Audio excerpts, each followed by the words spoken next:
Good morning, everybody. Welcome in. This is Driving Me Nuts Talk, Dr. High. Well, some technical difficulties this morning, You're not but these echoing. things See? happen from time to time. So, we don't understand what happened, I but have we've no idea. And now I can't find Dr. Harris. So, Dr. Harris, if hopefully, you're out there, give me your email or something. Mississippi's we'll get them busy. back I up here don't have somehow, which would be nice. But until then, or your Facebook Messenger, find tie dye _T. technical. Why was it Mississippi that you can that? How did you send them the invite this morning? Mississippi did it all this morning. She came in. She said, I'm going to send them the email. Everything's going to be set up and ready for you. I said, all right, cool. And then what device did she use? The computer. We do everything on the computer. No, not finally. We still can't get Dr. Harris. I don't even know where he is. If you go in your computer, in your emails, and you go in to check your sent emails, it'll be right there. Yes, I did that already. I sent it to him. You sent him a new one. Yes. Well, I sent him. Yeah, I sent a new link, right? Yeah, because the link was no good after we signed off. That link. Well, yeah, that's the problem. Is I tried to send him a new link, but he would have had to go back in his email to check that old link, right, to try and come back in, and hopefully. What I have to do is probably go to Mrs. Hippie's email and see if I can find it on, because she probably sent it from her email. Oh, you couldn't find it in yours? No. Oh, so go, do that. That's exactly what you should do. Yeah. You think it's that fucking easy? It is. I can't even find her email. Everything in her email looks like to be mine. Why do you have my email, Mississippi? Well, it'll be as simple as being in the sent file. Oh, maybe it's here. It might be in here. For fuck's sake. Shouldn't be too hard to find. How are you, Marcel? You're being released today. That's some great news. Oh, we're happy to hear that. Have they had any success with you? And while I'm at it, let me say good morning to Kelly and Lori and Steve. There's our man Robert over there in the UK. How you doing this morning? We have our Facebook user. Everybody's with us. This is nice. I'm done. I quit. Stressful this morning, but oh yeah, I'm done. No. Nope. Not much we can do about it. Let's talk about weed. So fucking mad. I'm so mad right now. So mad. Stupid echo. You know what? I can't figure out how to send him another invite, and Mrs. Hippie is trying to do work somewhere, and it's not in a working. Meeting. She's in a meeting. She's busy. I don't want to interrupt. I mean, I already interrupt her. She yelled at me. And she sent the email, and I can't get into her email. It says verify, and I don't know her password. What are you going to do? Let's see if we got any interesting articles this morning. I had articles, everything. What, you were going to ask the doctor articles? No, I had all the different symptoms and things that you are able to get medicine for. Okay. A list of 30 different items that you're able to get the card for and all that kind of stuff. Right. Just different things that we might have talked about that I could bring up. I don't know. I was trying to be prepared. Prepared is good. Dr. Harris, if you're out there, please. Somewhere in the ether. In the world out there. He's out there somewhere. He's probably looking for us. This is going to be so embarrassing the next time I see him. No. It's just you didn't send the email, so you didn't have his email address. Does Mississippi always contact him? You don't have no business card or none of that for me? Oh, yeah. It's been 6 years. She's been, she sets up the appointment. I talk to the doctor. I hang up. Is he listed on your medical card? Is he listed as a doctor on your medical card? No. No. Well, I don't know. Not even listed on my marijuana card. Is that what you meant on Well, my medical card? Yeah, Oh, that's what I meant. Yeah, as a prescribing physician, this is horrible. Horrible. It's been a horrible day. I woke up in a bad mood. I got up on the wrong side of the couch. It's because you're stressing over your meds. My It's the meds are psychological gone. thing, right? My You're vape is concerned. gone.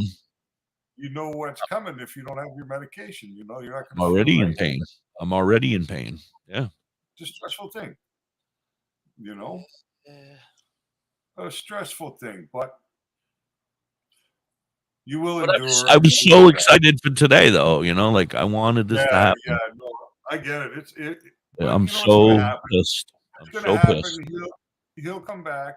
Maybe it'll have to be a week when he's got time again, or whatever the case may be. But he'll come back. He knows that whatever happened, it was really bizarre because we've had some issues with freezing and crap like that. But in the whole time we've been doing this, we never had anything like that happen. The echo was just so bad. I mean, yesterday afternoon it started. So there's something going on. Like I can't figure it out. Like all my buttons are normal. Everything looks normal. Has the whole family been out of the house all at one time, anytime recently? In my house? Yeah. Not usually. Somebody's always home. Usually So it's me. It's not the FBI sneaking in and putting a bug in your studio. No. And if they did, they'd be laying on the floor with like bones and stuff hanging out of their legs and stuff. Because my puppy, never know. My puppy would either be dead or they would have been eaten. So I probably would have come home to some FBI legs. But I don't know. I don't want to try it. FBI, keep your eyes out for a big tan dog that doesn't like FBI. You know where you might find Dr. Harris? In Allentown? In Allentown, Pennsylvania. In your dashboard for StreamYard, you must have people that you've invited. You must have links to the people you've sent invitations to, no? Maybe. Where's my dashboard? I don't even have a steering wheel. Now, let me see if I can find them on Google. Virtual background, audio, general, my camera, touch up my appearance. Ooh, I didn't know I could do that. I'm gonna be looking good tomorrow. I use it all the time. That's why Raggy's always calling me beautiful. Oh, now I know. My appearance. Invite. I'm gonna try to invite. Let's go through Gmail. Where is he? Allentown? Yeah. Allentown. It's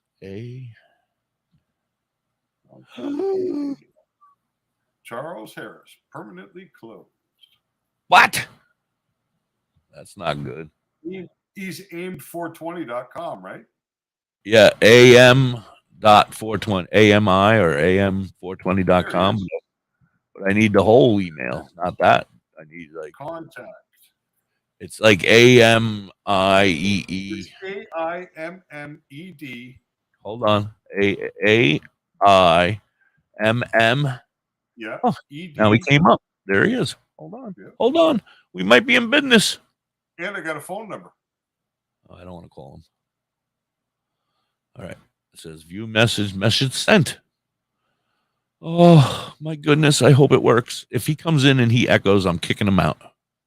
I don't know why I didn't think about doing this in the first place. Everybody's fucking online. You dumbass. I don't know how to work online. I don't know how to work online. How are you, Andrew? Good morning, everybody. It's been a very, very, very stressful day. It's only noonish. Well, you know. Well, hopefully he didn't go back to patients and he's still looking for us. Yeah. If not, we can reach out. You can always call him. Yeah, I'll just blame Mrs. Hippie. It was all her fault.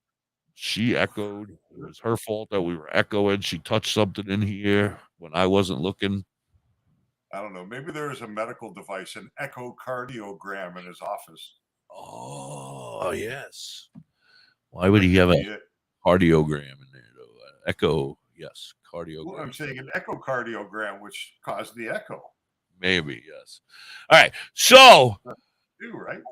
Dr. High, what do you do when you're out of your medicine? Do you cry like me? Yeah, I mean it's a tough situation, right? Like, I'm in the shit, man. I'm screwed until the damn mailman. And I got a drunk mailman. He comes at like 6 o'clock in the afternoon after the day at the bar, throws the mail out the window. You ever seen that movie where I got that dude? He drives right past my house. And he just keeps going. I got to pick up the mail every day. He's always wasted. see, there was a tavern in the little town where I grew up, and they used to have 2 days of the week. One was 25-cent hot dogs, and one was 50-cent hamburgers, right? And then draft beer was cheap. And back then, like, they weren't so stressed about your age, right? It was more about your maturity. So we go there and shoot pool. Have beer when we were still, Don't you know, move. 2 Don't years move. underage. Don't move. Dr. Harris is back. There we go. Nice. I'm not touching nothing. I'm not talking. I'm just going to add them. Dr. Harris. How are you? Gentlemen, Sorry about that. This has been a really technical challenge. yes, my IT department left home when they went to college. Yes. Yeah, my IT department went to work this morning. Yeah, I don't know how many times I've contacted my children to help me out with something computer related. Still doing it. Yeah, I know. I can hear the echo on your end, but if Dr. Harris doesn't hear it, then I'm not hearing any echo at all. so I don't know. It's really strange. Do you have your phone open? Or? Nope, not me. Oh, sorry, it's just people. No, I don't have any. Only on the computer. All right, so we'll talk very little and limit Dr. Harris to most of the talk. How's that? No. I like the back and forth. Yeah, absolutely. Could you maybe tell the listeners a little bit about your history as a doctor? Sure. Before you were working with cannabis, and then the transition. Sure. I came into this just about 6 years ago. I'm an ER doctor. I've been working in the emergency department for 37 years and just retired a year ago. And about 6 years ago, Pennsylvania started their medical marijuana program. And my wife pointed that out to me and said, maybe we should take a look at it. At that time, I was entirely cannabis naive and was not particularly interested. I spoke with some family members. I had a brother who lived in Colorado and a nephew in California, and asked them some questions about, what their experiences or if they had friends or acquaintances. And they were generally quite positive. So we looked into it further. Pennsylvania requires a 4-hour class for doctors who want to be certifying physicians. And so I took a 4-hour class from a physician in Maine, Dr. Dustin Sulak. And I don't know if you two have heard of Dr. Sulak, but he's a wonderful educator. And his website is healer.com. And it is just chocked full of wonderful information.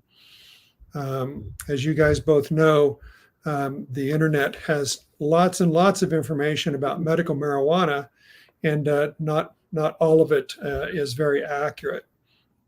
So I like to give out the name of that website, healer.com, to my new patients as a good reference for them. So I took a 4-hour class from Dr. Sulak, and it was quite well done.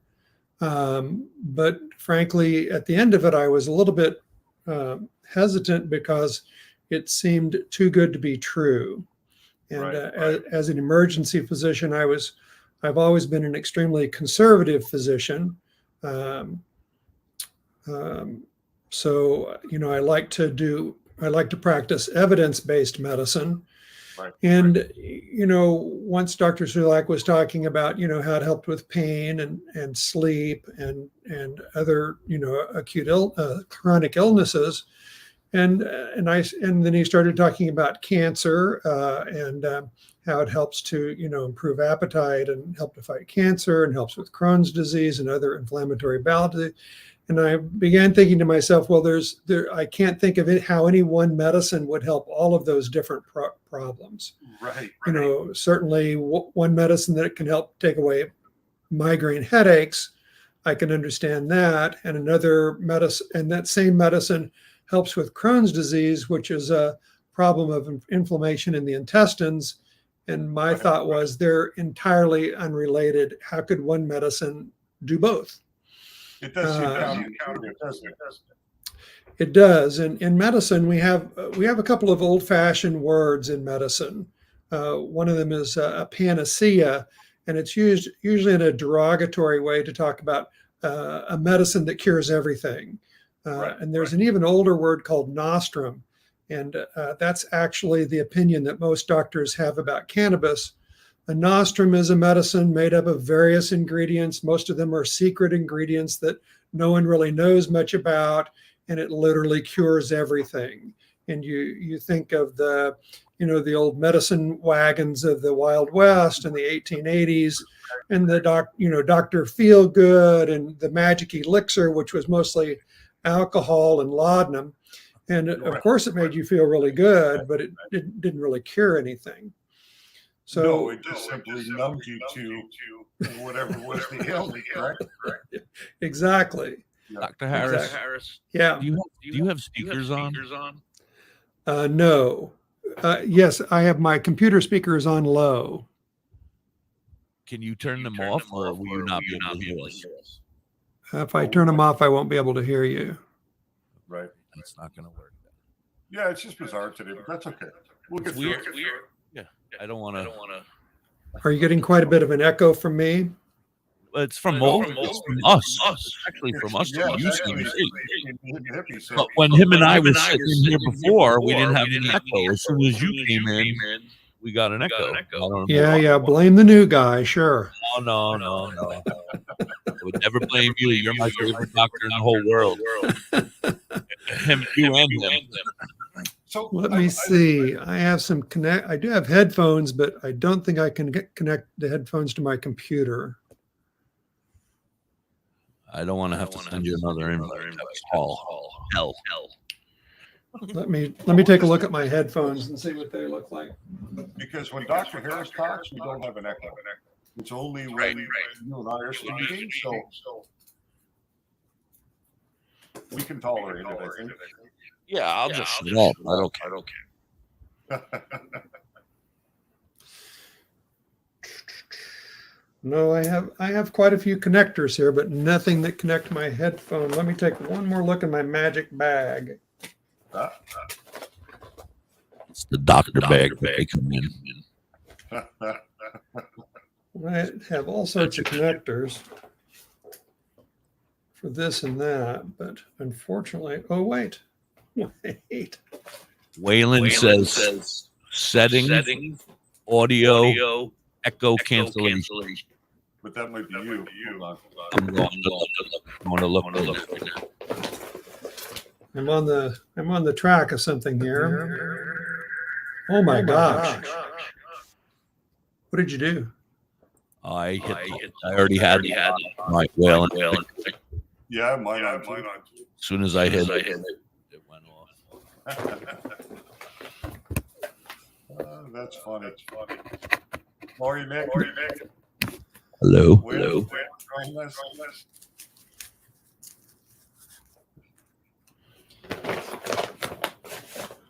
Well, so I don't know if these are going to connect automatically or not. Well, we'll find out. You sound great. But it's better. Can you hear me? Yes. So I don't know. Can you guys hear me at all? Absolutely. Can you hear us? And I can't hear you whatsoever. That's not good. Oh, yeah, because we can hear you, no problem. All right. I don't think I'm connecting through my headset.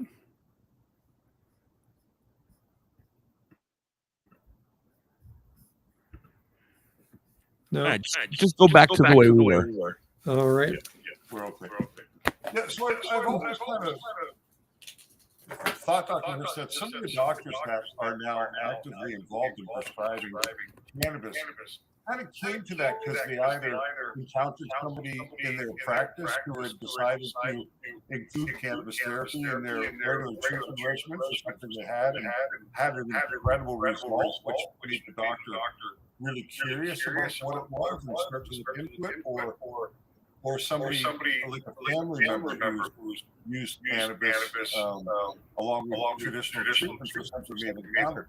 Was that the case with you, or was it simply curiosity from hearing you talk about the potential of cannabis in the medical setting?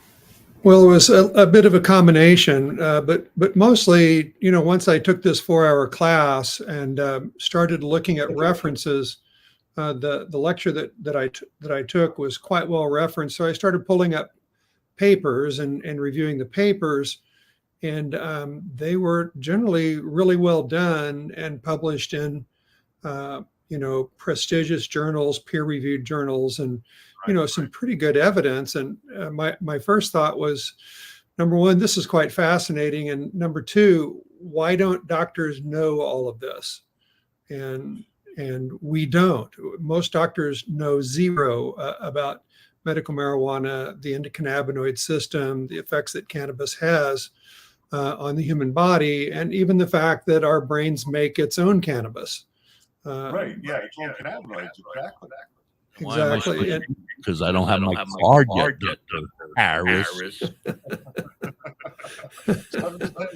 Where's my cannabis? It's not being produced. Are they not teaching doctors about the endocannabinoid system currently in medical schools, or is there any movement to educating them towards this physiological? So I attended a lecture about 3 years ago, and the speaker said that 17% of medical schools have something about the endocannabinoid system on their curriculum. But there wasn't much more in depth than that. So I don't know if it was, including a lecture from somebody who said, oh, everybody's using medical marijuana now, so advise your patients against it. Or if it was an actual lecture or series of lectures talking about the facts about the endocannabinoid system and how phytocannabinoids, marijuana, impacts that, and the different effects that the different strains or different terpenes have on patients' symptoms. So 17%, and that was about 3 years ago. That was right before COVID hit, so it's probably hasn't advanced much since that. I worked in the emergency department that was a medium-sized ER, but we were affiliated with a big hospital on the outskirts of Philadelphia, Abington Hospital, and they were part of the Jefferson Hospital system in Philadelphia. And before I retired, about 3 or 4 months before I retired, I did a grand rounds presentation on medical marijuana, just the kind of the basics. It was a 50-minute presentation, so you can't go in depth, but just to give a basic overview, and it was pretty well received. I was going to say, how do you find the medical community and doctors? Are they learning about this? Is it a big stigma that people, kind of still shying away from into this deeper? Yeah, there's a real split. I have about, in our community, and our office, our practice is based out of the Lehigh Valley in eastern Pennsylvania. But we don't have an office anymore. Everybody wanted to do certifications and renewals by telemedicine. So we do telemedicine consults with our patients throughout the state of Pennsylvania. But in the Lehigh Valley, I initially made a push to introduce myself to some of the local family practitioners and a few of the specialists. So I have about a half a dozen doctors that will refer me patients on a regular or semi-regular basis. How, A couple of family practitioners in particular, because they've seen, really good results with their patients when they, come back and follow up. right. How do you find patient level of comfort in approaching doctors and speaking about cannabis and their interest in wanting to try and see if they can benefit or improve their quality of life from using it? Are patients becoming still kind of reluctant? For the most part, they're still quite reluctant. Patients that find us, and when we have our initial consultation to get them certified, and we spend quite a bit of time with our new patients, usually about 30 or 40 minutes. And so I'll frequently ask them, how did they get to us? Because it's not easy to find a cannabis doctor in Pennsylvania. All the state does is they list there's about 1,200 of us, I guess.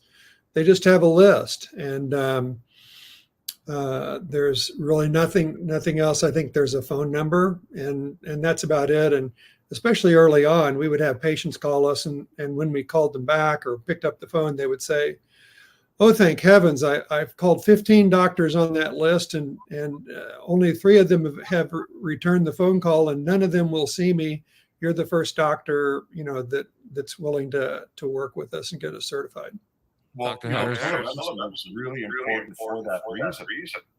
Gaining access to a physician that will prescribe cannabis has enough standing to feel comfortable moving forward with prescriptions. That means you will be able to consult the patient. It's very difficult. So the fact that you're able to do this method is really important. I'm good up. So we've had legal since 2018. We've had legal medical substantially longer than that. And even now, to find a doctor who will write the prescription for you, so even in a legal environment, it's difficult. I approached my family doctor about years ago, asking him to write prescription cannabis. And he said that the company discouraged him from doing so. Didn't even want them to address it. So it was a bit surprising, Yeah, surprising and quite dismaying too, I'm sure. Yes. Just last fall, Congress passed here in the U.S. Congress passed legislation, and the president signed it into law that made it legal for physicians in the United States to discuss medical marijuana with their patients. So up until November, every patient that I spoke with about medical marijuana, I was breaking federal law. So now I'm allowed to talk with my patients about medical marijuana. It's so frustrating. I can imagine. Now that you've had the experience, you've got a couple of years in dealing with it, as your overall impression of the knowledge that you received in that initial 4-hour course proven to be factual, and you're seeing really good people? Well, the information I received in the initial 4-hour course was brilliant, and I've built on that a lot over the past 6 years now.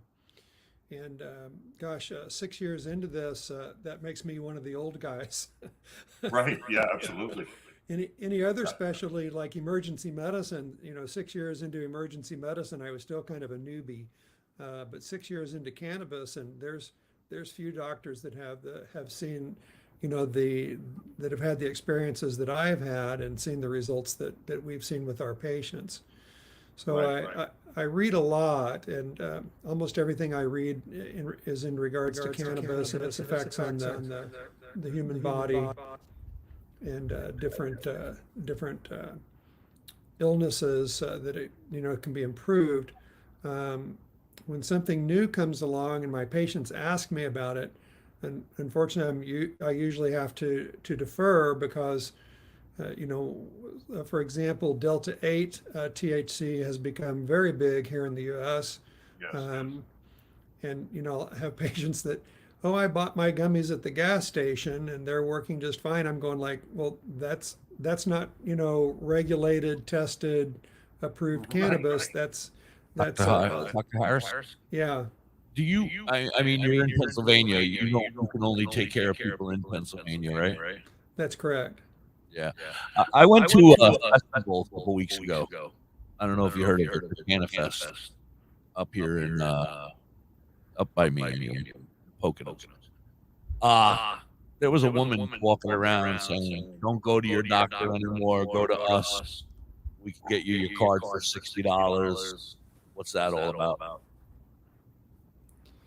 Well, as soon as the state opened up our Pennsylvania medical marijuana the program, there have been doctors that were just pretty much certifying machines. I remember.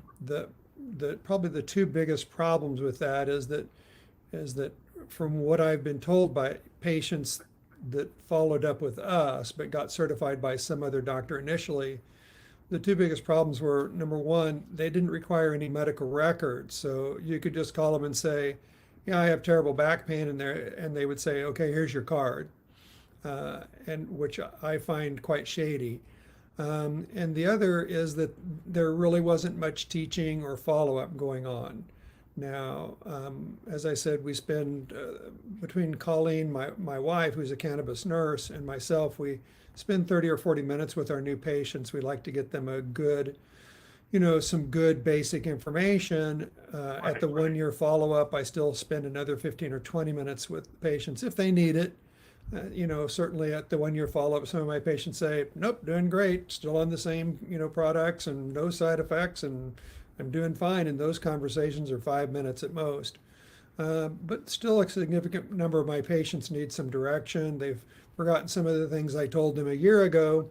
So it's good to reiterate things like, probably a couple of the things that I hit most frequently are the use of balanced products that have THC and CBD together, a nice 1-to-1 ratio to use for daytime. That's a big one. And then using the longer lasting forms of cannabis, like the capsules or the tinctures, to get longer lasting results. I mean, vaping is amazing because it starts right now. But then in 2 hours, if you're using it for sleep and you go to sleep at 10 and you wake up at 1, that vape is gone. Whereas if it's a tincture or a capsule, that's going to hang around for a good part of the night. Exactly. I only asked because I had people approaching me prior to me meeting you, and they, and I said, no, I'm going to go with a real doctor. And then somebody suggested you to me, another client of yours. And so I was lucky enough to get in. I just wanted to know all about them. I heard about those people selling the cards, like the opiates back in the day when the opiate pandemic, they were just handing cards out. Crazy. Yeah. Yep. Dr. Hayek has a bunch of questions about your CBD that you just mentioned. I'm just going to shut up. And if I could just mention one further thing about the kind of certification mills, we'll call them. The way that the Pennsylvania law is set up, I cannot advertise. So I can't put an ad in the paper. I can't put up a billboard. I'm even nervous about my website, but I can't really advertise. Whereas some of these companies that I see them on billboards down the road. They're not the doctor. They hire doctors. So they'll put up billboards and have radio spots and, call us and get your card tomorrow. And it's just very frustrating. And I'm sure that a lot of people are, getting their cards, getting some good help at the dispensary, but they're not really getting much in the way of guidance from a physician. Again, a lot of my patients don't need much in the way of guidance, but there's a good substantial portion of patients that they can use some tips and hints, and it really is a good benefit. Well, I don't want to. Well, I don't want to. I don't want to. Yeah, no. I'll ask you at a later time. That's funny. So you were talking about ratios, THC and CBD ratios in different products. Do you believe, from your experience, it's more important to use full spectrum extracts in preparations, or are isolated compounds such as a THC distillate and a CBD isolate more effective? Well, that's a great question, and one of the difficult things for physicians to wrap their head around is the idea of the entourage effect. Right. And it's probably one of the main reasons that, in our country, that the FDA is just never, not that in the foreseeable future, they're just not going to get on board with this. The CDC, the DEA, the FDA, all those alphabet soup, they don't know how to deal with a medicine that has other ingredients, that help it along. But when you look at scientific studies and that compare isolated THC to full spectrum THC, in almost every example, the results are significantly, as in statistically significantly better with the full spectrum, product. And, if you're trying to get this approved by the FDA, they would say, well, what are those ingredients? Right. Well, there's 412 of them. Where do we start? You'd say, well, it kind of depends on the harvest. Were the buds at the upper branches or the lower branches? We're going to get some different percentages. And if it's, the neighboring plant, it's going to be a whole different profile. So it makes it difficult, even the drift within a particular strain. And each harvest, and Harlequin is one of my favorite products to recommend. And generally, when they harvest Harlequin and make a cartridge, liquid live resin cartridge, it usually comes out a little bit more CBD than THC. Not quite a 1 to 1.5 ratio, certainly not a 1 to 2. But there's some drift on that, and it varies from harvest to harvest, and it's difficult for a fact-based physician to say, well, try this, adjust the dose on your own, and if that doesn't work, try a similar strain. There's nowhere in medicine really that we do much of that. But cannabis is really unique like that, because you can give the same strain from the same harvest to 10 different patients, and they can all experience it differently. It's the interesting thing about cannabis is it's so individualized in the way we respond to its inclusion, eh? It really is, and I've got one patient that takes a indica and he lays awake all night and stares at the ceiling.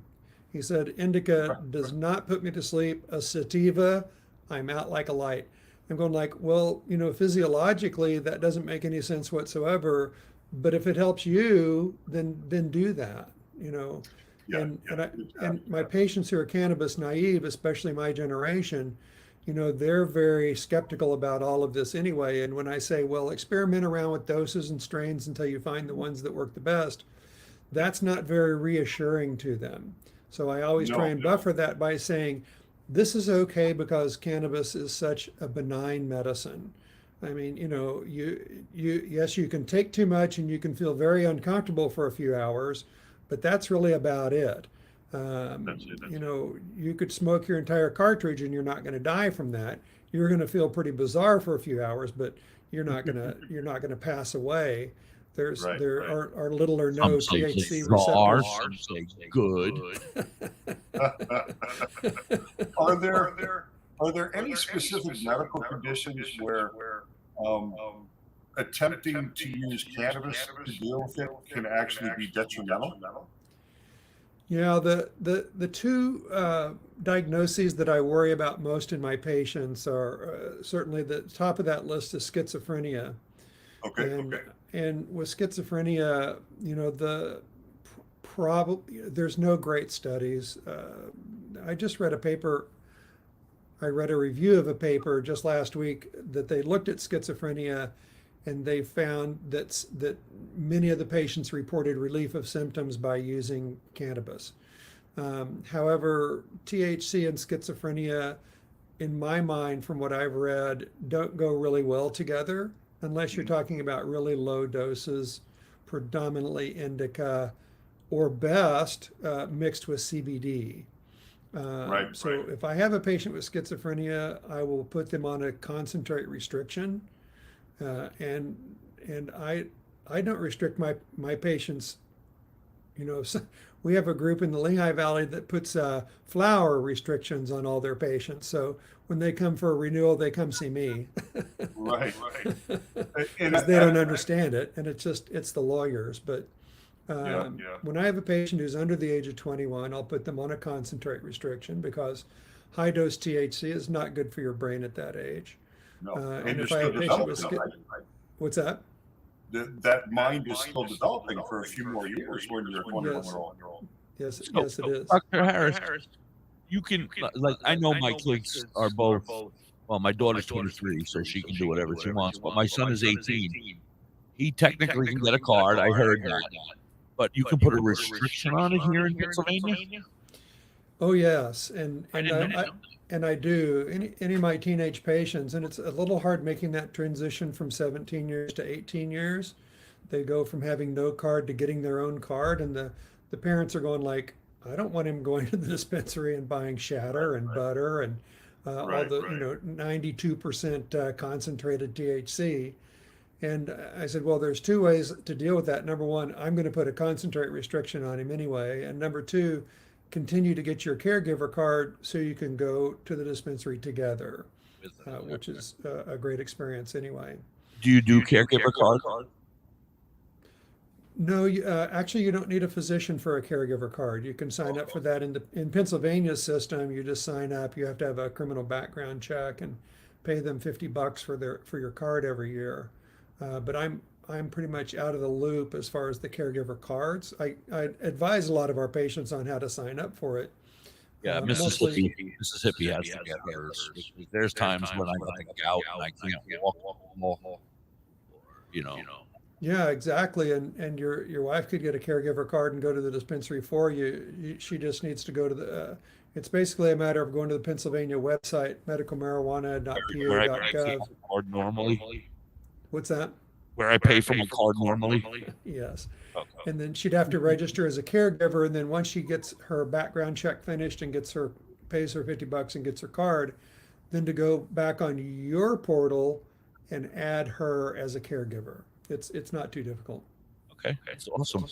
But the other condition that Dr. High was asking about, conditions that I'm concerned about, the other one is bipolar manic. So there's about, I think, 3 different types of bipolar disorder. But my patients that have bipolar and have manic episodes, I worry about them as well. And I'll put them on a concentrate restriction and talk to them quite frankly about avoiding sativas, especially the higher THC sativas. And generally they do pretty well if they follow those recommendations. Now, to talk about cannabis and schizophrenia, what most physicians don't know, and probably very few patients know, is that a very effective treatment for schizophrenia, as effective as the current medications, which are called type 2 atypical antipsychotics, I'm going to draw a blank on it, of course. That's okay. You draw a blank all the time. Just as effective as those medications for schizophrenia is CBD. And I was amazed. There was 2 very good studies out of Germany where they treated inpatient schizophrenics, one group with a second generation type 2 antipsychotic versus CBD at very high doses. And the results were identical, except that CBD didn't have any of the side effects that the antipsychotic medication. What's that? I was just going to say, you're talking about medications like Seroquel and things like that? Or? Yeah. Yes. Okay. Yeah. So main side effects of Seroquel and the other antidepressants, antipsychotics of that class are weight gain, gynecomastia, which is where men get breasts, and movement disorders, tics and spasms and such. Well, CBD doesn't cause any of those. Right. So here's a As a matter of fact, medicine. don't keep away ticks and spasms, correct? Yes, that's right. So it's the So opposite. here's a medicine that's quite benign, and has had very amazing results on treating a very difficult, illness to treat, and it's very successful, and no one knows about it. I've never heard of a psychiatrist recommend to his schizophrenic patient, well, I think you should try high dose CBD since you're having side effects from these other things. There may be a When few you're- doctors that do that, but none that I know of. When you're speaking about high dose CBD, how many milligrams are we talking per day or per dose? So 3 doses a day, and each dose between 200 and 300 milligrams. So that is very high dose. Yes, it For is. sure. Yeah, it is. But of course, there's no high that comes with it. There's no issues of that nature with CBD. And has there been any type of side effect ever determined related to CBD use? So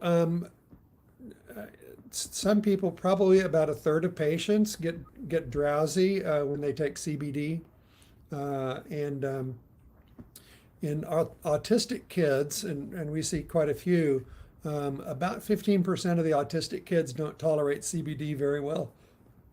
Excuse me, It especially increases their symptoms, or yeah, it makes them more anxious, more irritated, and more agitated. And it's basically at low dose. And strangely enough, if you just raise that dose of CBD, in most cases that just goes away. So, but that's a difficult leap of faith for parents to take. well, You know, that's here's- it, right? Yeah. I Here's a was med-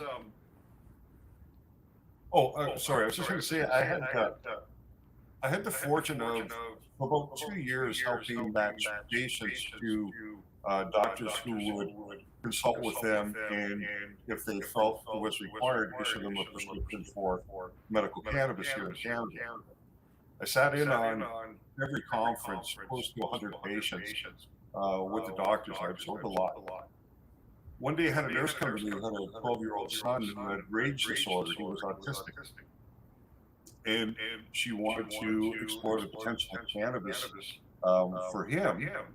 But unfortunately, no doctor would address it at all because of the child's age. Is there ever an occasion you think that it's acceptable to look at cannabis medication for younger people like that? How much time do we have?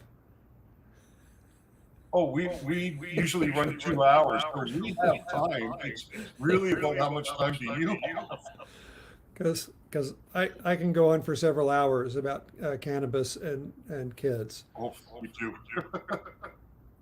So, when I mentioned earlier about, patients calling us and having trouble finding a doctor that would recommend the medical marijuana, the parents, and usually moms, sometimes dads, but mostly moms, many times would get a hold of us, and still, after a long search, and they're desperate, to try this because they've seen some things on the internet and social media, about kids that have had good results.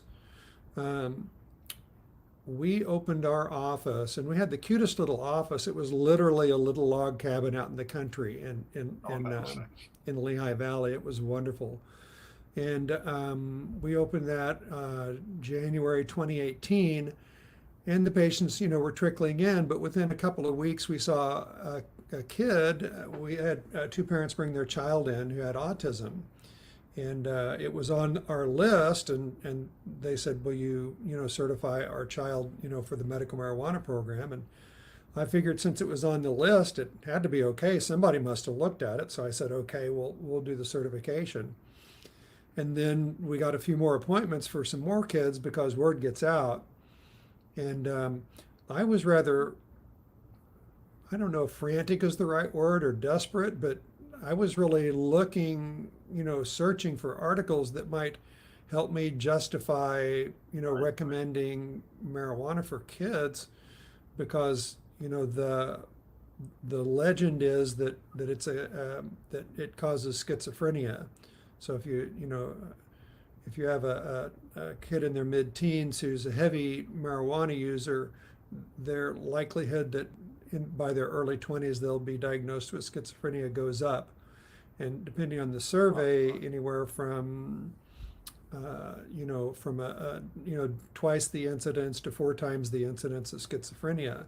And certainly I don't want to be certainly I don't want to treat a bunch of kids with autism and have them end up with schizophrenia, but probably most of those studies are skewed. I found one good study that did a really deep dive in the literature, and it said the incidence of schizophrenia goes from about 1% to about 1.5% in for heavy users of marijuana in their teenage years. So that's not a tremendous increase, but you don't like to see any increase at all. The proponents of marijuana would say that these teenagers who are using lots of cannabis are already having symptoms of schizophrenia. They're already uncomfortable in their own brain, and the THC helps to calm that.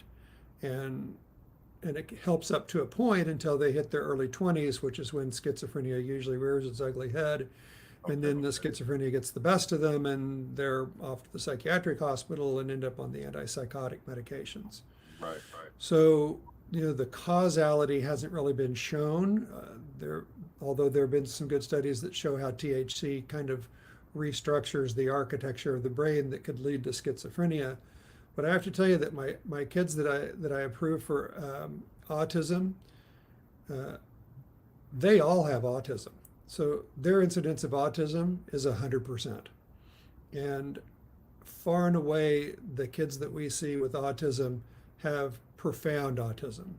So these kids, most of our kids are nonverbal, or if they are verbal, they have maybe 4 or 5 or 6 words, but they don't use them appropriately. They don't know. In other words, they can't say milk when they're thirsty for milk. They might say milk if they see a cat run across the yard.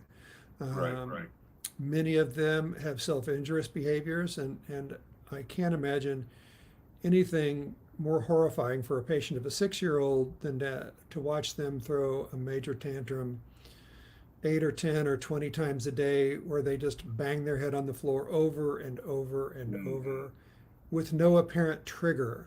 And it's like, where did that come from? What need am I not fulfilling? What stimulus triggered that? How can I keep my kid from having these meltdowns and biting his hand until it's bleeding and raw and scarred, or hitting his head, or smacking himself in the face over and over again? What is causing all of that, and how can we get it to stop? How brutal for a parent. The way to get that to stop is medical marijuana. And we've had tremendous success with so many of our patients that's been pretty miraculous.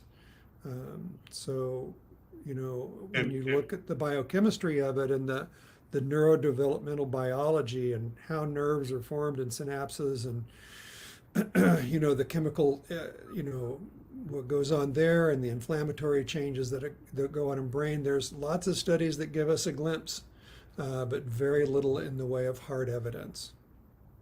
So is that basically what the endocannabinoid system is? Is a series of synapses in the body, and by introducing THC and CBD, you're causing the chemicals to be able to move across them and stimulate the system? Is that a simple way to describe it? Yeah, it is, but THC is more often an inhibitory chemical. So when it sits on the CB1 receptors, in many cases, it actually slows the release of the neurotransmitters. So especially when you're talking about excitatory neurotransmitters like glutamate and norepinephrine, if you're already jazzed up with a lot of glutamate in the frontal lobes and norepinephrine in the midbrain, maybe, THC slows that down, and helps to restore balance. So we have a lot of kids that are agitated, that can't sit still, they don't socialize with their parents or their other family members, and they get started on products that are mostly CBD, but a little bit of THC also.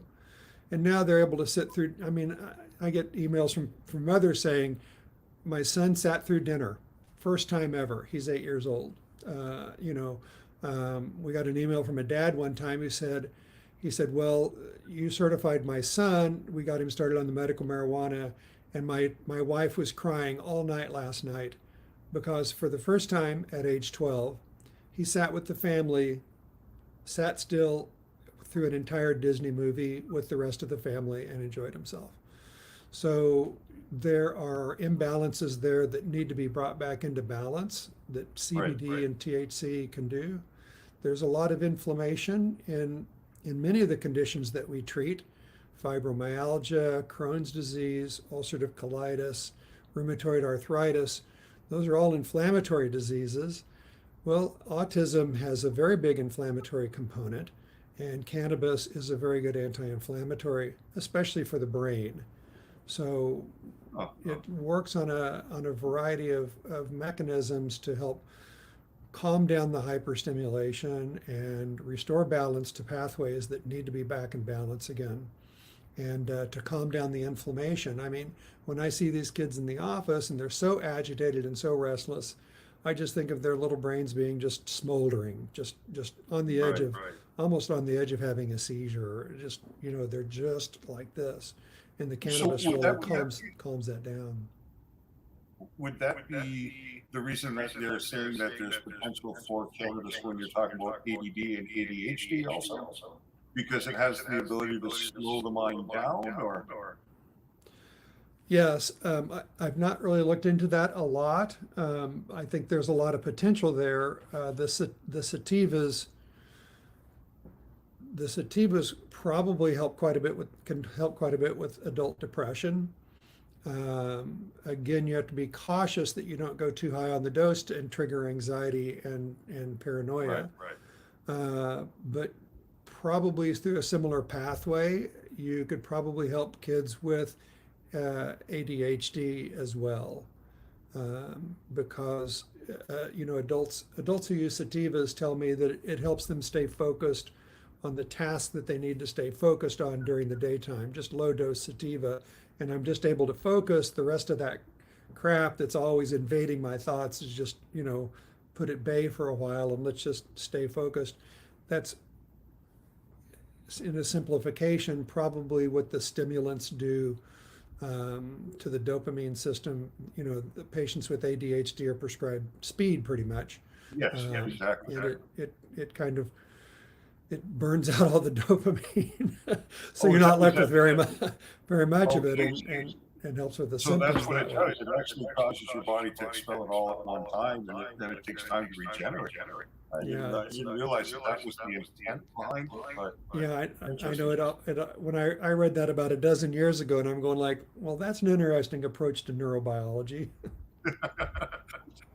That's right.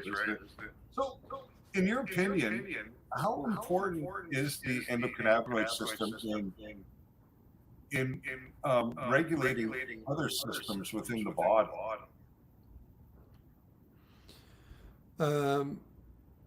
A lot. Yeah, a lot. We have the CB1 receptors on all the nerves, and every part of your body is innervated. The GI system, where we see so much in the way of Crohn's and ulcerative colitis and even irritable bowel syndrome. I read a report that 40% of patients who go see gastroenterologists go see them because of irritable bowel syndrome, which is a syndrome of recurrent abdominal cramps and pains and usually lots of diarrhea. But there's two major nerve plexes that surround the intestines. Auerbach's plexus is one of them, and I forget who the other one is named after. but THC is going to act directly on all of those, nerve cells throughout all of those nervous plexes to help calm things down. And we've seen some amazing results with our patients with inflammatory bowel disease, including ulcerative colitis and Crohn's and irritable bowel syndrome. So that's just the GI system. Right. I read a report recently. There was apparently a paper in 2012 that showed that people that use cannabis on a regular basis have half the incidence of type 2 diabetes. Really? Now, that should be a billboard on every highway. That's huge. How do we reduce, type 2 diabetes, which is a major killer of people and debilitator? How do we cut that in half? Well, maybe instead of having 3 or 4 glasses of wine after dinner, you have a little THC instead, maybe a little CBD during the day, and it reduces your chance of diabetes. It cuts it in half. That's astounding.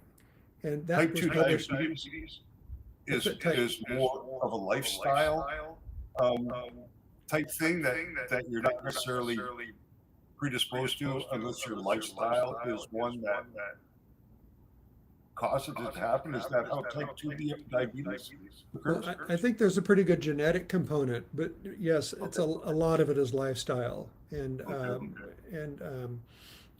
I started getting a glimpse of this in our patients at the 1-year follow-up when I used to ask my patients, are you having any side effects from your medical marijuana therapy? And I would have my diabetic patients say, well, yeah, I'm having a side effect that my hemoglobin A1C is a lot lower, and my doctor's thinking about taking me off of metformin now. So that was kind of a glimpse at that. And then I don't remember where I was reading. I think it was Marijuana Moment. That's a really good daily newsletter online. Chocked full of really good information. And they have a scientific portion where they'll talk about some of the latest research. And it said there was a study out of Iran, strangely enough. They did a meta-analysis and found these papers and said, well, gosh, yeah, that's, if you're using cannabis on a regular basis, your chance of developing type 2 diabetes is half. Isn't that something? Half. That's just stunning. Have you found anything along your research that shows that if somebody's a lifelong cannabis user, especially when they come into being older, like we are, our generation more so, from 50 and up or whatever it is. Well, I'm just curious whether somebody who's used cannabis all their lives can still receive the same benefit later in life from including it, or because I've seen something say that using cannabis for a really long time is actually detrimental. Like having 50 years of cannabis use or whatever. So, I do have a significant number of patients who are our generation, and have been using for years, decades, and mostly they come see me to get legal. Okay. So they'll have their card and they can get a good, reliable source of cannabis. That, street weed, you always have to worry about, what else is in it. Yes. As an ER doctor, you would not believe the crap that I've seen in street weed. It's just really it's mind blowing. But putting that aside, to get to your question, I don't know. We have a significant number of patients, and I guess I can just refer to them as really old hippies. Mm-hmm. And they're doing great. They're doing great. The inclusion of cannabis in your lifestyle for just the purposes of general wellness, there could be some evidence that is a good thing. Yeah, I've not seen any long-term studies. I would take them with a large grain of salt, because most studies done in the United States, in order to get federal funding, you had to tell the regulators that your goal was to show how bad cannabis is. Yes. So if your goal was to show how good cannabis is, you wouldn't get any funding. You wouldn't even get permission to do the study. We just, again, we passed legislation this past fall that said, basically it told the FDA and the CDC and the DEA, basically it said, stop doing that. But there's no evidence that they've stopped. So we'll see how that plays out. Probably the best example of that was a study on PTSD that was published a couple of years ago. Dr. Sue Sicily from Arizona. She ended up suing, I think it was the FDA, maybe the NIDA, the National Institute on Drug Abuse. Which is a misleading name. They're against it, in case you didn't, they're against drug abuse, although the name of their organization is the National Institute on Drug Abuse. But I think she sued everybody because they just would not give her permission. She had to get permission from all three before she could do her study. And it took her, I believe it was 8 years or 10 years. And then and this was in veterans. And then when she did her study, she had financial backing from a grower in Colorado. They were willing to supply her with wonderful marijuana, exactly what you would need for PTSD. Instead, she had to use marijuana from the University of Mississippi. It was the only approved federal grower at the time. And their grow facility is pathetic. At least it was a couple of years ago. I saw a special Dr.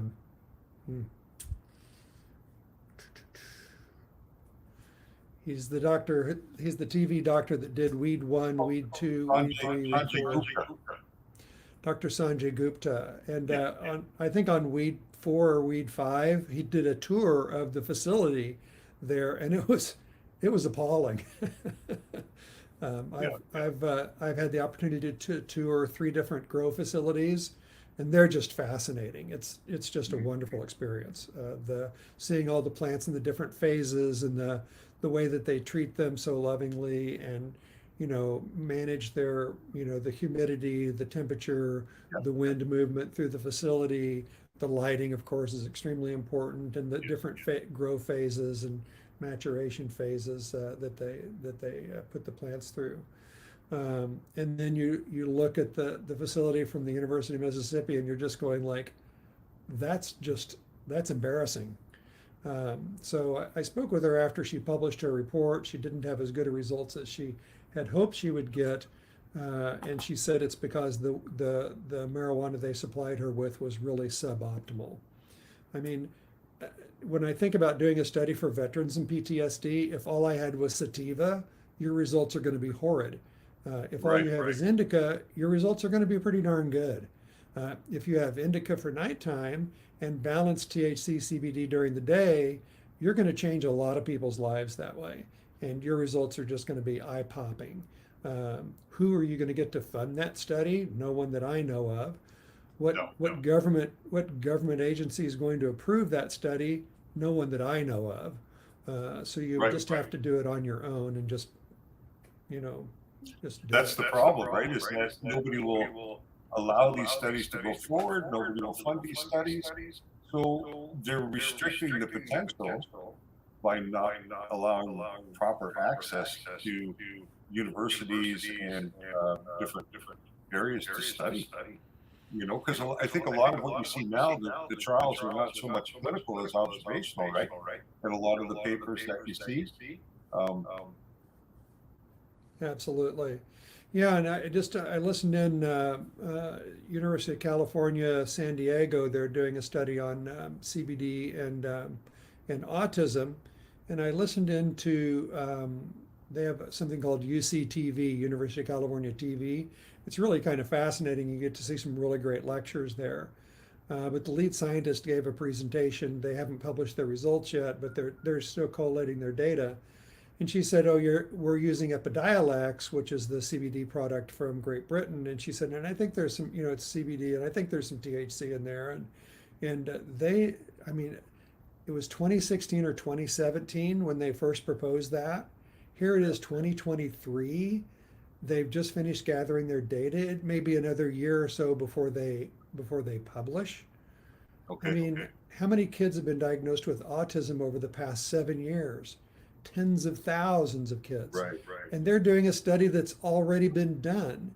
In Israel, they did a double-blind placebo-controlled study that showed that that the full-spectrum THC CBD at a 20-to-1 ratio, 50% of the kids had moderate to better than moderate improvement of their autism symptoms. So That's perfect. Hippie, can you ask a question for that? I got to excuse myself for 1 minute. Sure. I can't hear you. I think your sound is turned off, or my sound is turned off.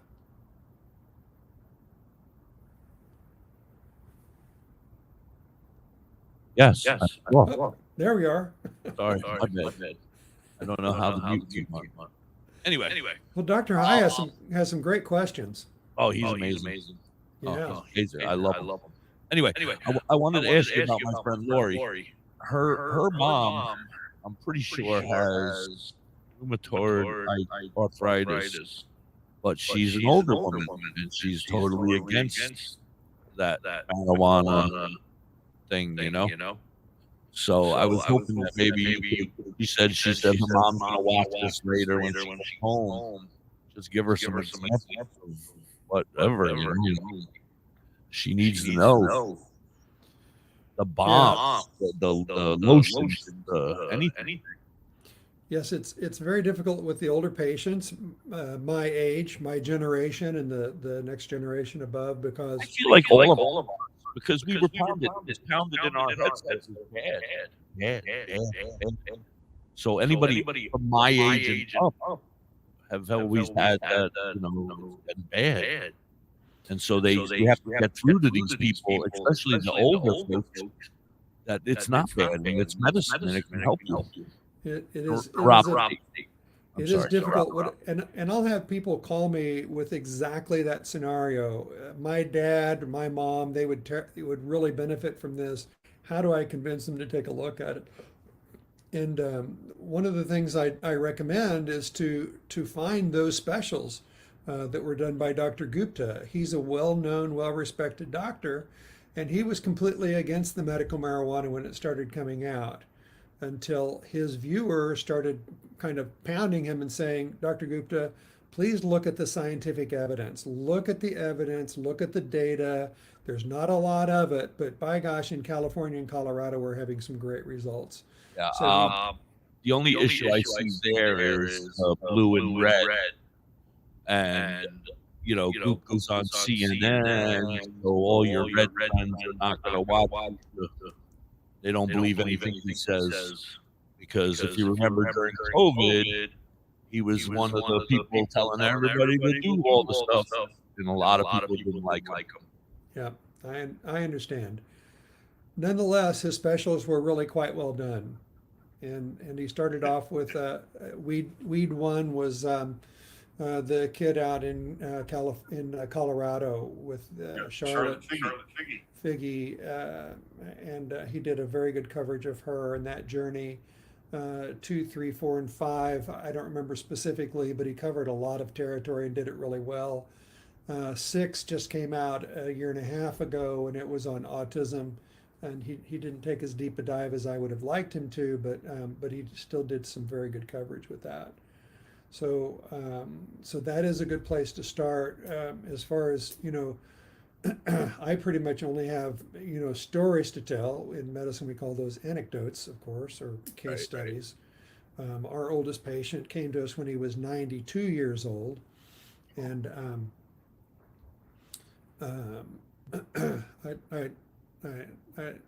I'd like to tell a little joke, if you don't mind. Go for it. About half of this is true, and the rest of it's just a joke.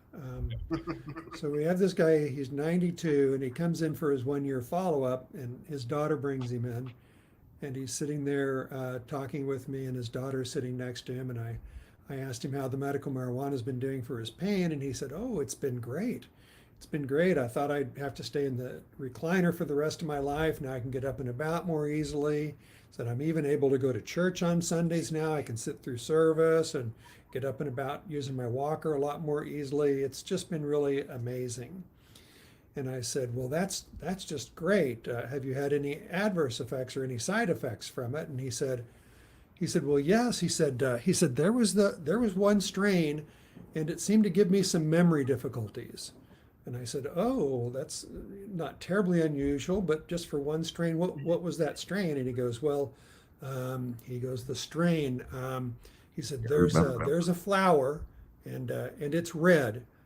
It's not always red, but sometimes it's red, and it has thorns on the stem. And I said, you mean a rose? He goes, yeah, that's it. And he turns to his daughter and he says, Rose, what's the name of that strain that makes me lose my memory?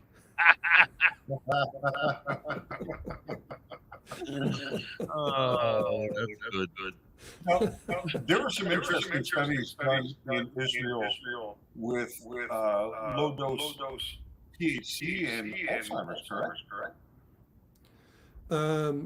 I don't know anything out of Israel. In Switzerland, they did 2 studies. It was from the same population. And it was, just a low, I think it was a 5 milligram. They put it on a cookie. And it was a home for demented women.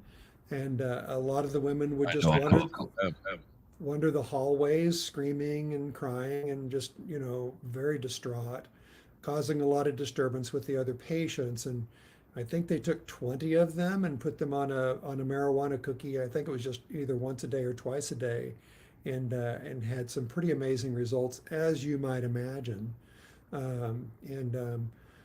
Pennsylvania doesn't list dementia as a qualifying medical condition, but it does say neurodegenerative disorders, and dementia would certainly fit within that category. Right. We only have one patient with dementia in our practice, and that was just recent, so I don't even have a 1-year follow-up. But certainly for families who want to keep dad at home longer, rather than putting them in an institution, or mom, when she starts getting very forgetful, or dad starts, getting agitated. And sundown syndrome is one of the worst things about dementia, where they, night is day and day is night. So they're up all night agitated and walking around the house and getting upset. And during the daytime, they're napping most of the time.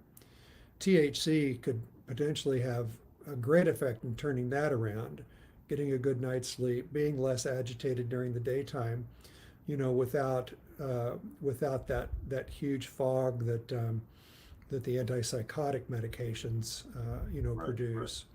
To sedate somebody with, agitation from dementia, to sedate them with an antipsychotic, you're pretty much confining them into their couch or their, recliner for the rest of the day. With marijuana, as you guys understand, you can titrate that dose to where you can get, reduce the agitation without over sedation, depending on the strain and the product and the strength and such. So that's an area where I think we could have tremendous improvement. But again, we can't advertise. I can't put up a billboard in Allentown saying, does your family member have dementia? Call me and we'll try them on medical marijuana and see if we can get some amazing results.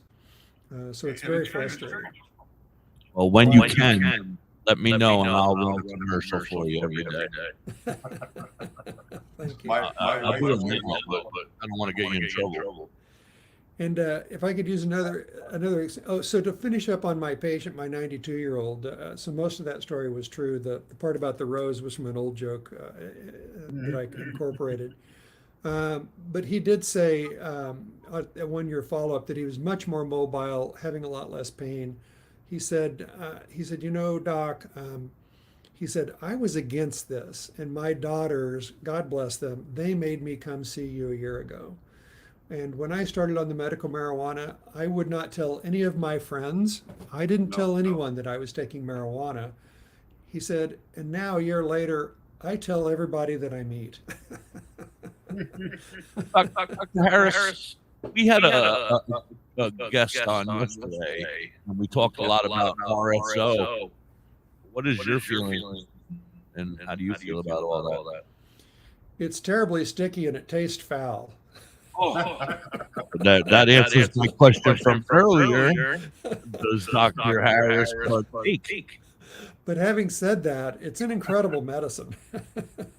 Right. So Well, the lady we had on yesterday what's had that? the lady we had on yesterday had esophageal cancer.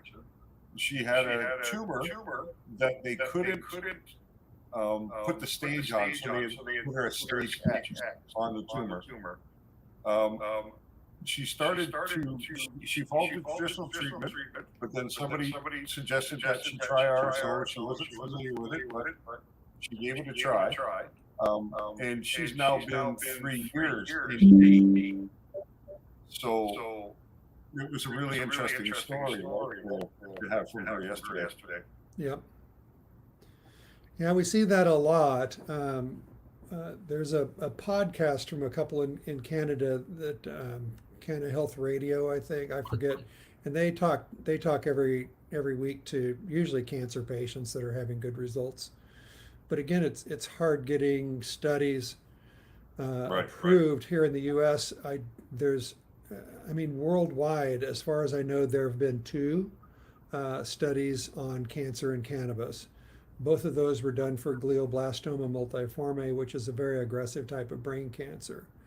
And both of them had pretty good results in both studies. The first was done out of a group in Spain, University of Madrid. I'm trying to think of the investigators. They've done some great work. What's called preclinical work, so work in animals and on cell lines, and have shown that basically cannabinoids, but especially THC, does not like many forms of cancer. So it attacks them on several levels. Some really, really good work. Sanchez is one of the investigators. I forget the other names, but but what they did in 2008, it's painful to think about. They took about 10 patients or so, and they had glioblastoma multiforme. They'd already been through the initial treatment, which is brain surgery, radiation, and chemo.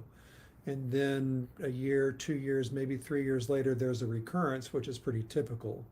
So they treated these patients who had a recurrence. At that point, the traditional therapy is another course of chemotherapy, which is not usually effective, and usually the patients die within about a year. So they took these about a dozen of these patients. They did the usual chemotherapy.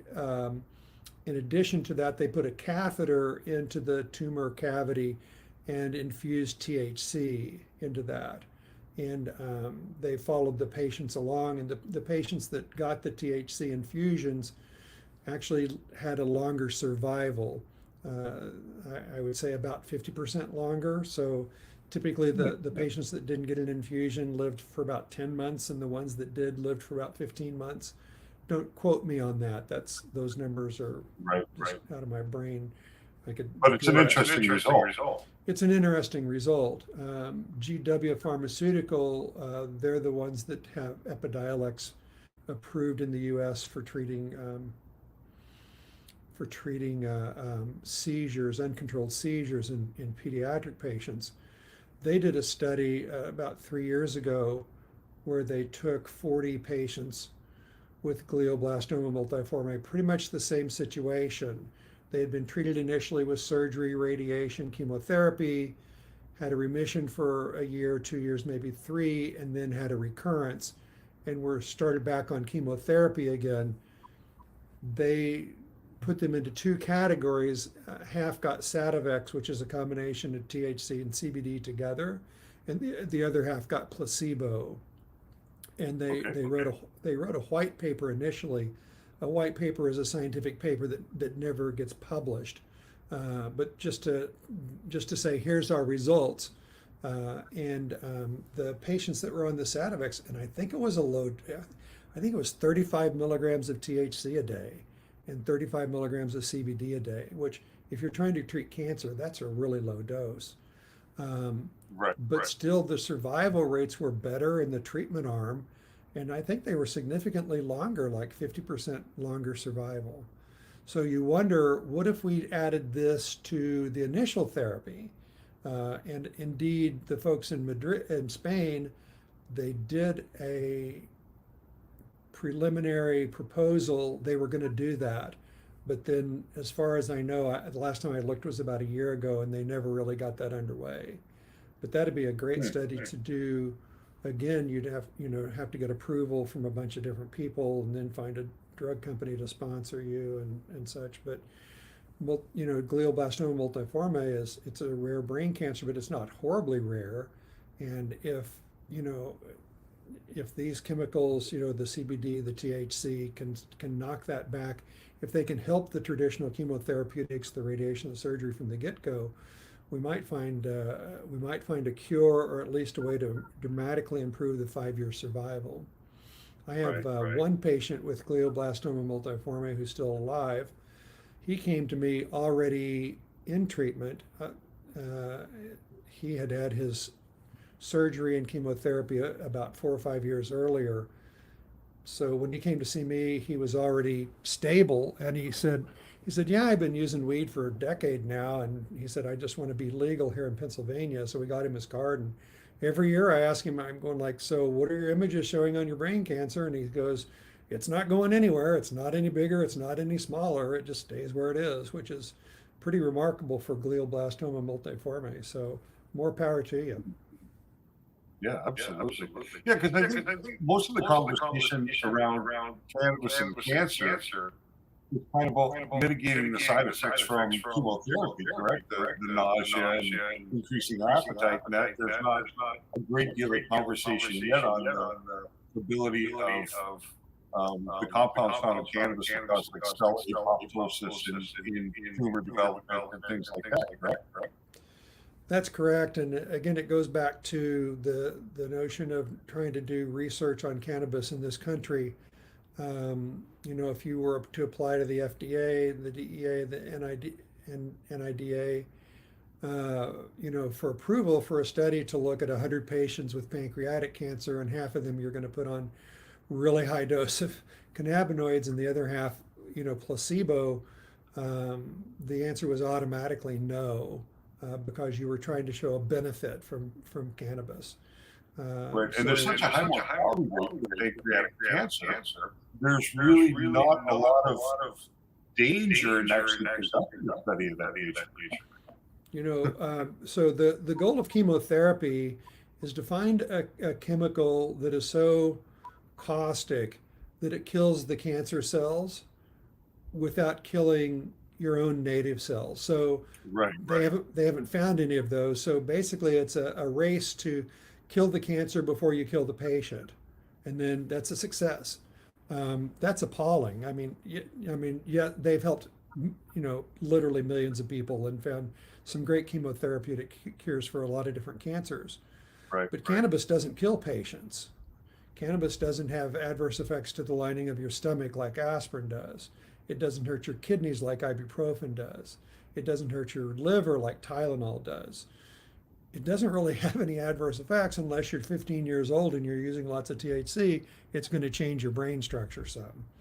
But for the vast majority of patients with cancer that are over the age of 26, there's no downside to taking a bunch of cannabis, except that it's going to make you feel pretty strange. Once you start getting up around 200-300 milligrams a day, you're going to start feeling some adverse effects from that.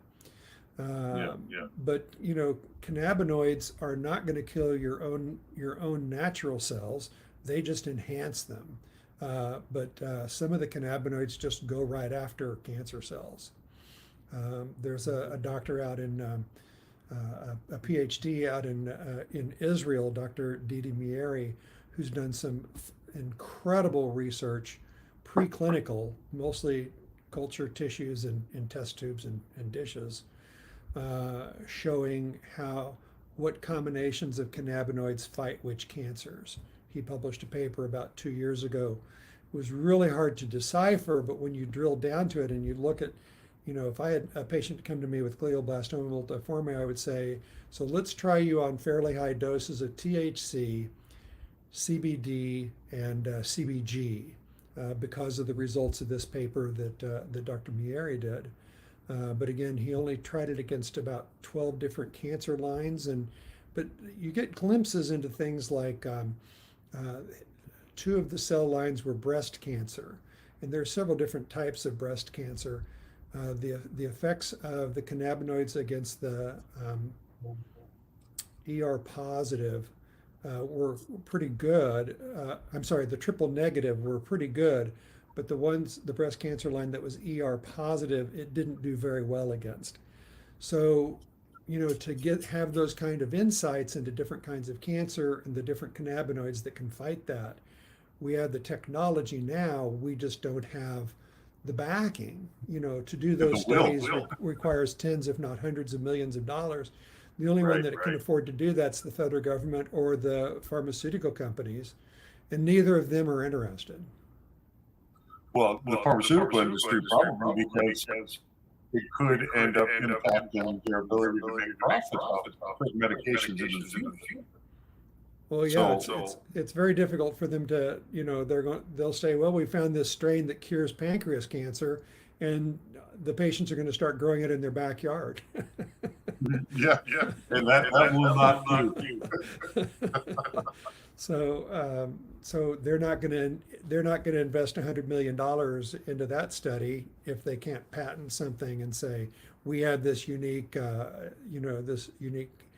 chemical, and the FDA is going to say, well, that's not unique. You just took, CBG from this plant and THC from that plant and CBD from that plant, and you mixed them together. That's not a new chemical. It's just a mixture. Right. I'm curious as to how you think about THC versus THCA, CBD versus THCA. Will they both have the same effect the same medical effect on an individual? I know you can bypass the high with THCA, but will it be as effective if somebody doesn't want to have the high associated with doing THC like THCA instead? No, THCA is a completely different chemical. The acid form, doesn't react with probably. I don't think it even reacts with the CB1 receptors. Probably not the CB2 receptors. It has some good anti-inflammatory effects, especially for the GI system, and anti-nausea. Again, my time is taken up looking at the effects of THC and CBD, so I haven't really, taken a deep dive into THCA. One of the greatest proponents of that is, again, Dr. Dustin Sulak, and his website, healer.com. He even talks about brewing up a little herbal tea using a bud where you're going to get THCA.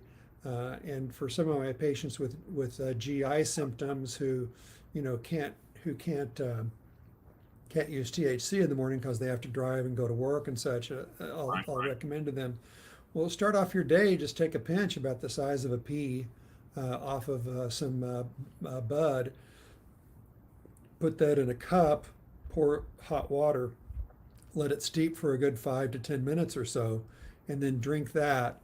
You won't get high, but you're going to get the effects from THCA. So basically, you're making a cannabis tea that's high in THCA, which has some good anti-inflammatory and GI and anti-nausea effects. So there is some therapeutic use for it. Oh yeah, and everything I learned by listening to Dr. Sulak and going to his website. I love listening to him lecture. He does a free webinar once a month, and it's it's free. You just sign up through healer.com, and he generally picks a topic and reviews about 3 or 4 scientific articles covering that topic, and he brings his vast knowledge. Just a really great lecturer, speaker, nice guy. I mean, I've seen him and met him at conferences and stuff. And one of his webinars, he let me present my preliminary data on our autistic kids. So that was nice of him to do that. So nice. So again, I spend most of my time researching THC and CBD. So I don't know as much about THCA. I know hardly anything about CBDA. but it is available online. I think Dr. Sulak has a line of CBDA that he sells. He started getting into production about a year ago.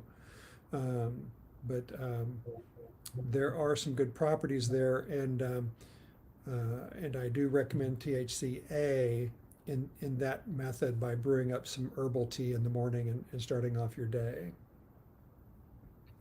Yeah, actually, when I was in the conferences, patient doctor conferences here in Canada, there were a couple of instances where the doctor actually suggested that they juice cannabis to prepare a juice in the morning and just include a bud of cannabis inside of that juice, which would give them THCA.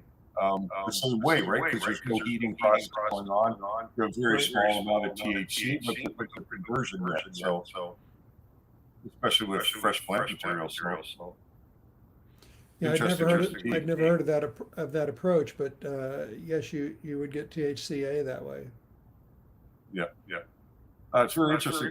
It was something that I was looking at exploring. Because you can buy almost all these compounds now as isolates and disolates.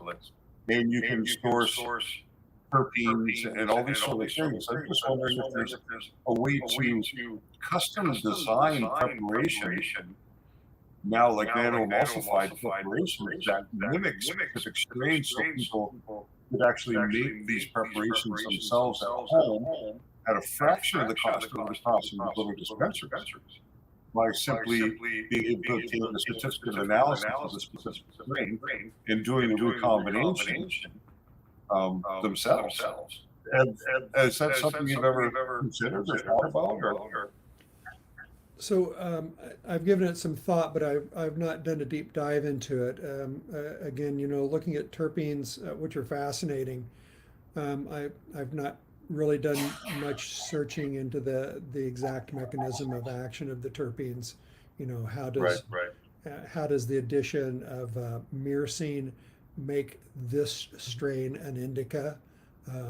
Although I read one thing that said that it opens up the blood-brain barrier to the THC and makes it more available, but there's got to be more to it than that. Why are strains that are rich in pinene? Why are those awakening, refreshing, alerting? Mood lifting, and limonene too. And then I'll look at some really good indicas, and I'm going like, well, there's quite a bit of limonene in there. How can that be? But it is an entire science. And finding that right combination, I have more than a handful of patients that are real terpene shoppers. So they'll look at a strain, and one of the advantages of the program in Pennsylvania is that all of the products are labeled, so they have to test for the major cannabinoids, of course, and minor cannabinoids. Usually about 4 or 5 or 6 of the minor cannabinoids, CBG and CBN and THCV. But also the terpene profile, it's got to be right on the label. So in Pennsylvania, you can do that pretty easily. In other states, that's not necessarily the case. In some states, it's really difficult if you walk into a dispensary and say, what's a nice indica? And they'll say, OG Kush. And, well, what's the terpene profile? And, well, we don't know. It's got this much THC in it, though. And you're going like, well, that's nice, but how about myrcene? How about beta-caryophyllene? And they're going like, I don't know, you'll have to send it to a lab or something to figure that out. Yeah, which are super important. And the beauty of terpenes is that they can be found in other places in nature. So there has been studies on particular terpenes and their potential benefits. So they are an important component. They probably were considered to your THC and CBD and the entourage. It could be, all part of that. So I think it is a really important component. So David, what you mentioned was very interesting, and I think there's a lot of potential there. But for some reason, the plant just knows better. Yeah. It just seems to me that the plant knows better, and the cartridges are really convenient and they're just wonderful. They're discreet. It's fine to dial in on the strains and stuff. but there's no substitute for the flower, I don't think. And I encourage my patients to vape the flower. In Pennsylvania, we're not supposed to smoke flower. I'm sure that the majority of my patients that use flower smoke it, but I encourage it to vape it. My patients to vape Not it. me. I follow every rule. Except you hate your vaping. But yeah, no, it's really. I mean, there's no reason to bust the plant material. There's no benefit in actually burning the leaf itself. As long as you get to an appropriate temperature, which you can skip all the beneficial, Right. there's no reason to smoke. Yeah, and I'm in complete agreement with that. And so I do encourage my patients to vape the flower. I think it's the best of both worlds. There's certainly a lot of great uses for cartridges, for the vape cartridges. There's plenty of patients that get a lot of relief from smoking the flower. And it's not like cigarette smoke where you're smoking 20 to 40 times a day, going through a whole cigarette, so you're getting all the tar and the carbon monoxide and all that. It's a much smaller dose of that. But if you vape it, you lose the rest of that. So Yes. you're still getting most of the cannabinoids and most of the terpenes. Yeah. I have a question. Fire. What do you think? I heard there's a bill on the table that we're going to be able to grow in PA. Yeah. So bills keep coming through, getting proposed in the PA, either the House or the Senate, and they never go anywhere. So there's two right now. Every year there's at least one. There's two right now. One of them is really odd. It says you don't need a serious qualifying medical condition. Any medical condition at all will qualify you. I'm going like, so if a patient comes and says, I have toenail fungus, I want to get a card, I'm going to say, sure, why not? Hey, by the way, You're restricted to everything but topicals. it's not working on the phone. And the other part is that you don't need to renew your card, which would be great for a lot of my patients. They're going like, well, great, I don't have to see Dr. Harris and pay him $100 every year to get my new card. But you lose that medical aspect of it to where, how are you doing? What are you using? I can't tell you how many people I say, that I see, they're going like, well, I'll say, well, how's your sleep? Because that was an issue. They're going like, well, I sleep for 2 or 3 hours and then the rest of the night's shit. I'm going like, so what are you using? Oh, vape. I'm vape at bedtime. I'm going like, yeah, 2 or 3 hours. That's all you're going to get. How about the tincture? How about the capsules? They're going to give you 5, 6 hours, maybe even 8 hours of sleep. And the attitude is, well, that's not real marijuana. And I'm going like, well, it's real medical marijuana. So add a capsule at bedtime. It's not going to hurt you any. Maybe you'll get 6 hours of sleep instead of 2. So you lose that part of it. Basically, you just get a card for any medical reason whatsoever, and then you don't have to talk to a doctor again. And again, I have a lot of patients that would do just fine with that. But it really doesn't make it a medical program anymore. I think part of that bill has allows patients to grow their own. I'm not sure. Yeah, I heard there's a second bill that's been proposed, I think, in the House that would it's basically an adult use or recreational. But we get that every year and it never goes anywhere. Now, this year, the Pennsylvania House is evenly split, Democrats and Republicans. I think the Democrats are supposed to have one extra, so they might get something passed. But the Senate still has a majority of Republicans. And as you mentioned earlier, the red and the blue divide on marijuana is just appalling. It's crazy because we all smoke it, but we're gonna. Well, it's not us. It's the jackasses of the government. In Canada, for a medical patient, if you're prescribed cannabis and you wish to do your own cultivation, the government actually allows you to grow strange number, but 4.9 plants per gram per day. So if you have a prescription for 1 gram a day, you're allowed to grow 4.9 plants. At all times. I actually ran a cultivation facility for 2 years that provided medicine to 4 patients. And that was a total of 615 plants. for 4 individuals that we were able to cultivate legally in that facility. So it's pretty good like that, because you actually end up with an excess of medication. I don't know anybody who's able to consume their entire production, Right. but at least they had access to it as they needed it, which is the most important thing, right? And the economics is good. It is, and Arizona when they passed their medical bill, it was very interesting because Arizona is all spread out. I lived in Tucson for a long time, but there's a lot of communities that are a long way from dispensaries, and they picked like a number like 60 miles. If you live more than 60 miles from a dispensary, you can grow your own. I'm going like, well, that's just brilliant. There's been a mass migration to the desert. The population of Phoenix dropped by 10% in all the surrounding areas. Yeah, And all the irrigation companies were temperature. Oh, I don't know how they can grow anything. Is there any kind of timeline you can envision for medical cannabis to become more mainstream? Like 20 years or 10 years, or is there anything you can envision that will see that progression to the point where it becomes normalized? Well, reasonably speaking, tomorrow would be good. Yes, absolutely. I agree. But you know, on the federal level, the pace is just glacial, and it's hard to get anything done whatsoever. I follow a few things there. Last fall was the banking bill in the United States. The cannabis companies have a lot of trouble accessing banks because of the concern about money laundering and illegal moneying. So it's hard to let a legitimate cannabis company access banks without letting the cartels access banks and to launder their money and such.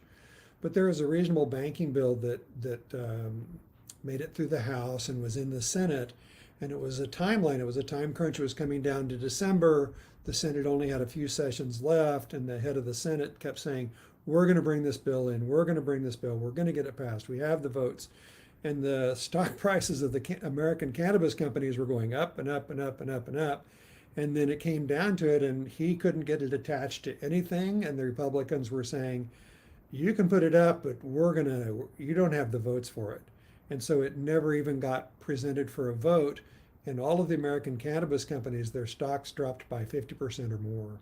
Oh, I believe it. So, and that's just a banking bill. I mean, that's, no one's getting high, but you're allowing cannabis companies to make a better profit.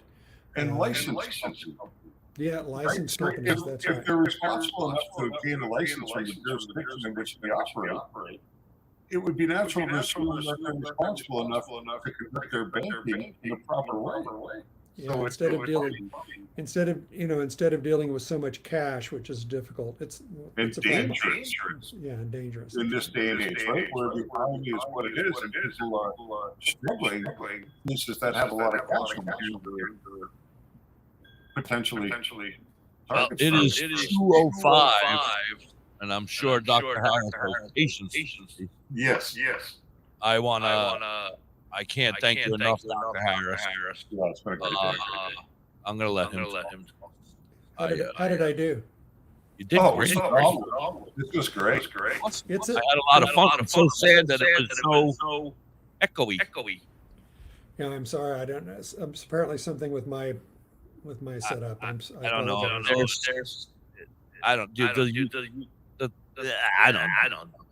It's something about maybe a stage being open. I give up. I don't know either, but I enjoyed it. It's a topic that I'm passionate about, and we keep trying to, congratulations to you guys, pushing back the darkness a little bit and trying to spread the good news, to get some good information out there, and raise the awareness in people that otherwise might not have any knowledge of this. The internet is such a double-edged sword when it comes to things like this, because there's so much misinformation out there, and it's impossible or very difficult to sort the good from the bad, and to educate people, and especially caregivers, medical practitioners. It's a challenge, and thank you guys for the good work that you do. Getting the information out as best you can. Thank you. Yeah, to us, it's very important. That's the reason I started Dr. High, was simply for educational purposes, to help people find the information they needed to gain the confidence to speak to their healthcare provider about cannabis. Simply that. It's not my opinion or anything else. I'm trying to provide the straight facts. And for you to come on and spend some time with us is tremendous, because the fact that we actually have a medical practitioner who specializes in the medical cannabis field here just kind of lends some legitimacy to what we're trying to do. And we appreciate that tremendously. Absolutely. Yeah, it's again, talking about our generation, if a doctor's not telling them, that they're not going to believe it. Yeah. But even some doctors, I mean, if Trump ain't telling them, or whoever, Biden ain't telling them, it's weird. Like, you have to get over that. I don't know. Well, we'd love to have you back sometime. If you'd like to come back and join us, it would be wonderful to have this opportunity to continue this talk on the medical cannabis. Sure, I'd be delighted. It's a topic I love talking about. I like to keep up to date on it, and any chance to share the news, I'd be happy to do that. Maybe we'll look at a date in September or October to do that. Absolutely. Excellent. Thank you so much. You're welcome. It was nice meeting you guys. And next time we do this, David, I want to hear more from you, because I think you probably knew the answers to most of the questions you asked me. Well, that's the thing. I find it difficult when we're interacting with people, because I have a hard time thinking of the questions that people might want to ask. So it's easier for me to ask somebody else who has insight, right? than to try and think of myself. But I appreciate that. Thank you. It was a lot of fun. I really enjoyed it. I'm glad. I'm so sad about that echoing. I apologize to everybody. We're going to do this again in September or October. I can't wait. Thank you, everybody, for being here and hanging out. Dr. Harris, I guess I'll see you soon. I don't see you for another year, but I'll talk to you sooner than that, I hope. We'll be in touch. All right, sir. Dr. High, have a great day. Bye, guys. Have a great day. Thank you, sir. Bye-bye. Oh, my Well, God. that echo was awesome. Yeah, except for the echo, man. Now there's no echo. Weird, eh? But that's okay, because we got through it. And when Dr. Harris was talking, there was no echo. Yeah, he was good. It was just the questions. I couldn't hear your questions. I mean, fantastic, right? His knowledge and insight is just amazing. He's amazing. And he's a great guy. Like, he's just an overall nice guy. Both of them. His wife is even more amazing. I had so many questions, and I had to behave myself because I couldn't stand hearing my echoing voice. I was like, it's killing me. It's killing me. Anyway, all right. I'm going to tell you, there's not much we can do. We'll try again. Hopefully it'll be better. I want to know the answer to his question. Well, Dr. High can probably answer. There was a couple questions that Dr. High can definitely answer. And I really apologize to everybody for not paying so much attention to the comments today, because it was a rare so bad.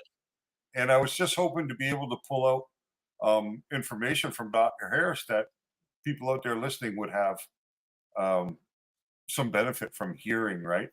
So I do apologize. Usually we pay a lot more attention to what's going on in the chat. Absolutely. Like, go up to I saw a question that concerned me, and I don't know if she's still here. Carol Ann said, THC or THCA, which one should I use for mental health?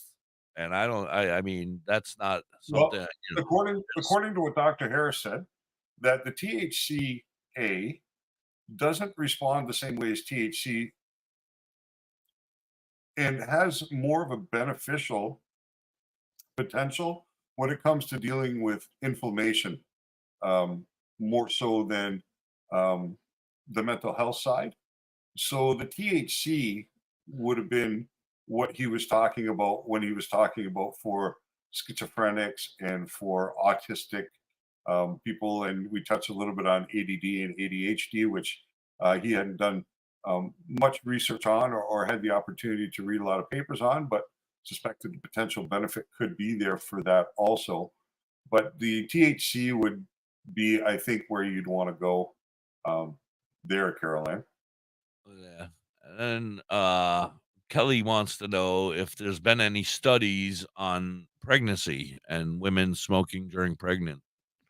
And Well, what are Dr. Harris's and I guess your thoughts?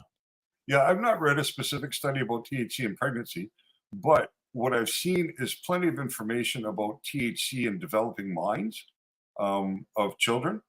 And this is why there was recommendations that legalization of cannabis wasn't accessible to people. In Canada, you can drink at 19. In some provinces, 18 is a legal age for alcohol. They wanted to set the legal age for cannabis at 21, simply because of the brain development of teenagers and young adults, which they say doesn't complete until the age of 24. So, based upon that supposition, I would think that a fetus as a developing brain would probably not benefit from THC while pregnant, would be just what I would think, right? I don't know scientifically if that's true or not, but the logic seems to follow that it wouldn't be a good thing. Yeah. Now, I would think the same, but I don't know. Who am I? actually, when my wife and I were first um, wanting to have a child, she was not conceiving as quickly as we wanted her to. So we actually went to go see a specialist about this. And one of the questions we asked him was, what about cannabis use?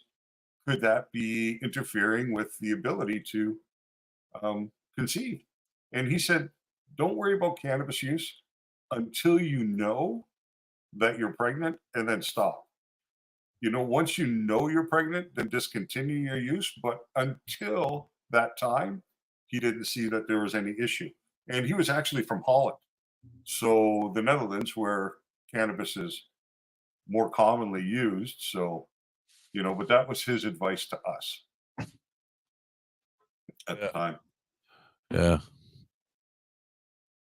Yep, Mitchell, we agree. We've been talking about that. Actually, tomorrow we have North Spore coming on, and they're a mushroom company, and they're going to be coming on and talking to us about mushrooms and psilocybin and their kits. I'm normal. Well, nobody said that you're not normal or that it's going to affect everybody the same way, but that's funny.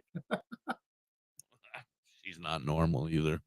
And smoking cigarettes while pregnant isn't really something that you would advise again about either, really. But yeah, mushrooms would be interesting tomorrow, right? A whole different side of psychedelic medicine we can get into tomorrow. Yep. That's for sure. And maybe that's something we can talk with Dr. Harris about at some point. Well, if we weren't echoing so bad, I was going to ask him about it, but it was his speaker. Yeah, but he couldn't turn it down, or it wouldn't. He would. Yeah, I wonder what was causing that. It'd be good to know so that we see it in the future. Everybody's saying it was his speakers were echoing on us because we have nothing now. We're perfect. Thank you, Kelly. Yeah, I'm sure. All right, Dr. High, I got to get out of here. I need to go to sleep. I got a headache. Okay. I love you guys. Thanks everybody for being with us. It was an excellent day.